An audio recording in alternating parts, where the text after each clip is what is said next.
இங்கு இறைவன் 4 வேதங்களுக்கும் உட்பொருளாக நடுநாயகமாக இருப்பதால் முன்பு இவ்வூருக்கு வானவன் சதுர்வேதி மங்கலம் என்ற பெயர் இருந்ததாக கல்வெட்டுகளில் உள்ளது.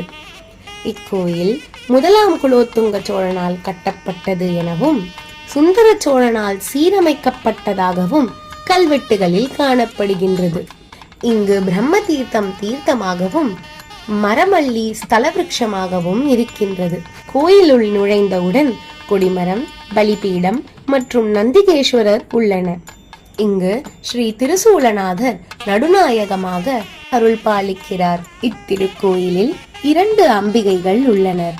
ஒருவர் திருசூலநாதர் சன்னதியில், அவர் அருகில் ஸ்வர்ணாம்பிகை என்ற பெயரில் அருள் பாலிக்கிறார். மேலும் பிரதான அம்பிகையாக ஸ்ரீ திரிபுர சுந்தரி அம்மன் தெற்கு நோக்கி தனி சன்னதி